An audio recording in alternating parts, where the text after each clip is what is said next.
Hi viewers, welcome to Healthy Cooking Channel. வீடியோக்குள்ள போறதுக்கு முன்னாடி இதுவரைக்கும் Healthy Cooking Channel subscribe பண்ணாதவங்க மறக்காம subscribe பண்ணிக்கோங்க. பக்கத்துல இருக்கக்கூடிய bell icon-ஐ click பண்ணிக்கோங்க.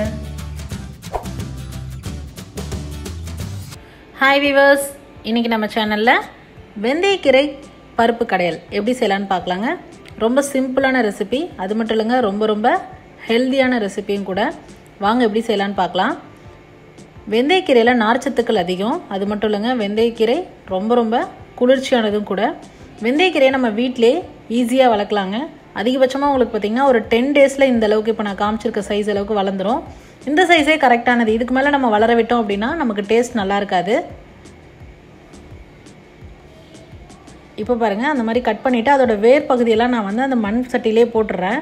அதுக்கப்புறமா அதை ஒரு 2 டேஸ் காய விட்டுட்டு அதுக்கப்புறம் மண்ணை கிளறி விட்டுட்டு மறுபடியும் நான் இதில் வெந்தயத்தை விதைச்சிட்டேன் அப்படின்னா இன்னொரு 10 டேஸில் எனக்கு இந்த மாதிரி கீரை ரெடி ஆகிடும். நமக்கு சீக்கிரமாக வெந்தயம் வளரணும்னு பார்த்தீங்கன்னா வெந்தயத்தை ஒரு நைட் ஊற வச்சுட்டு அதுக்கப்புறமா நம்ம அதில் மண்ணில் போட்டு கிளறி விட்டுட்டோம் அப்படின்னா இன்னும் சீக்கிரமாக நமக்கு வளர்ந்துடும். இந்த கீரை பார்த்திங்கன்னா 4 பேர்த்துக்கு ஒரு வேளைக்கு சமைக்கிறதுக்கு போதுமான அளவாக இருக்குங்க. இப்போ அந்த மாதிரி எல்லா கீரையும் எடுத்தாச்சு. அடுத்ததாக எப்படி சமைக்கலான்னு பார்க்கலாம்.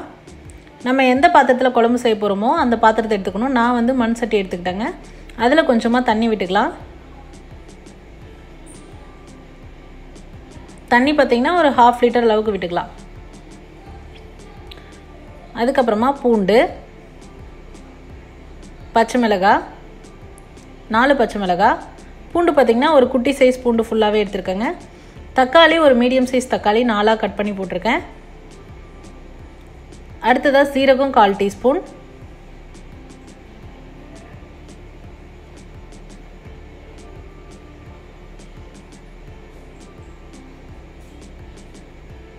மஞ்சள் தூள்,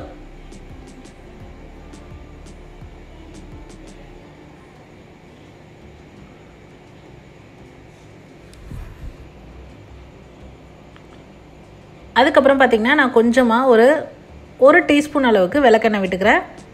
இது ஆப்ஷனல் தாங்க. இல்லை அப்படின்னா விளக்கெண்ணெய் வேணாம் அப்படின்னா நீங்கள் எந்த குக்கிங் ஆயிலும் கூட விட்டுக்கலாம். இப்போ அதெல்லாம் சேர்த்து நல்லா தண்ணி நல்லா கொதிச்சு வரணுங்க. இந்த ஸ்டேஜில் நான் ஏற்கனவே ஊற வச்சு வச்சுருக்கேங்க. ஒரு 5 டேபிள் ஸ்பூன் அளவுக்கு துவரம்பருப்பு ஊற வச்சு அதை சுத்தம் பண்ணி எடுத்துருக்கேன். அதை இப்போ இதில் சேர்த்துக்கலாம். சேர்த்துட்டு பருப்பு நல்லா வெந்து வரணுங்க. அது வரைக்கும் நம்ம வெயிட் பண்ணலாம்.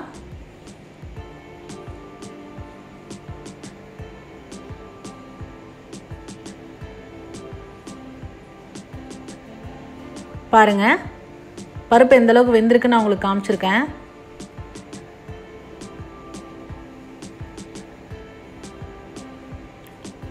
இன்னும் கொஞ்சம் குக் ஆகணும் பருப்பு.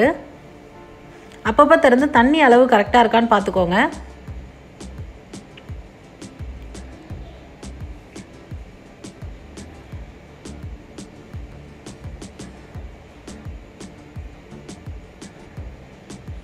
இப்போ பாருங்கள், பருப்பு நல்லா குக் ஆகிருக்குங்க. இந்த ஸ்டேஜில் நம்ம பறிச்சு வச்சுருக்கோம் இல்லைங்களா அந்த கீரையை நான் என்ன பண்ணேன், 2 கட் பண்ணி இதில் சேர்த்துக்கிட்டேன். அப்போ தான் கடையும் போது நல்லா இருக்குங்க. கீரை பார்த்திங்கன்னா கீரை போட்டதுக்கப்புறம் தட்டு போட்டு மூடி வைக்க வேண்டாம். கீரை சீக்கிரமாக வெந்துடும்.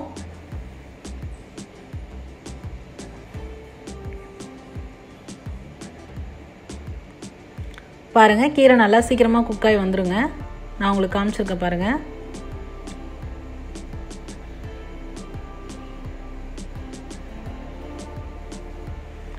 இப்போ ஸ்டவ் ஆஃப் பண்ணிவிட்டு கீரை குக் ஆனதுக்கப்புறமா கீரை போட்டதுக்கப்புறமா அதிகபட்சமாக ஒரு 5லேருந்து 7 நிமிஷமே போதுமானதுங்க. கீரை வெந்துடும். ஏன்னா ஏற்கனவே தண்ணி நல்லா ஹீட்டாக இருக்குது இல்லைங்களா, அதனால் கீரை நல்லா வெந்துடும். இப்போ நம்ம அதில் இருக்கக்கூடிய தண்ணியை மட்டும் ஒரு பாத்திரத்தில் வடித்து எடுத்துக்கிறோம். அடுத்ததாக அதில் கொஞ்சமாக உப்பு சேர்த்துட்டு நல்லா கடைய போகிறோங்க. இதை மிக்சியில் போட்டு அரைக்காதீங்க, கடைஞ்சிங்க அப்படின்னா தான் டேஸ்ட் நல்லாயிருக்கும்.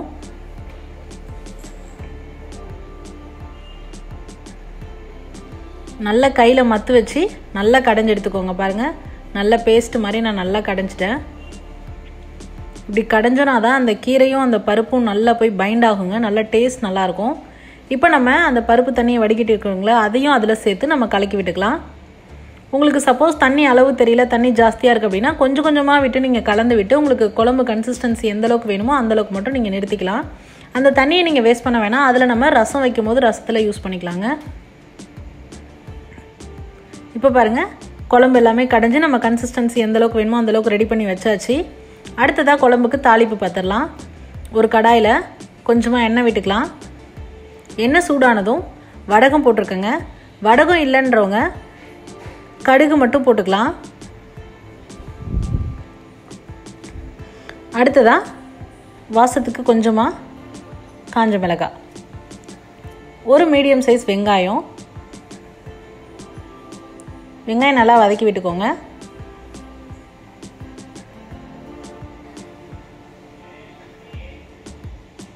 அவ்வளோதாங்க. அதுக்கப்புறமா நம்ம அதை தாளிப்பு எடுத்து நம்ம ஏற்கனவே கடைஞ்சி வச்சுருக்கோம் இல்லைங்களா, அந்த கீரை பருப்பு அதெல்லாமே அதில் கலந்து விட்டுறலாம். அவ்வளோதான், வெந்தயக்கீரை பருப்பு கடையல் குழம்பு எப்படி செய்யலான்னு இன்றைக்கி நம்ம வீடியோவில் பார்த்தாச்சு. ட்ரை பண்ணி பார்த்துட்டு உங்களோட கமெண்ட் மறக்காமல் சொல்லுங்கள் ஃப்ரெண்ட்ஸ். இது போன்ற ஹெல்தி வீடியோஸ்க்கு மறக்காமல் ஹெல்தி குக்கிங் சேனலை சப்ஸ்கிரைப் பண்ணுங்கள். இந்த வீடியோ உங்களுக்கு பிடிச்சிருந்தா லைக் பண்ணுங்கள், ஷேர் பண்ணுங்கள், கமெண்ட் பண்ணுங்கள். தேங்க்ஸ் ஃபார் வாட்சிங் ஃப்ரெண்ட்ஸ்.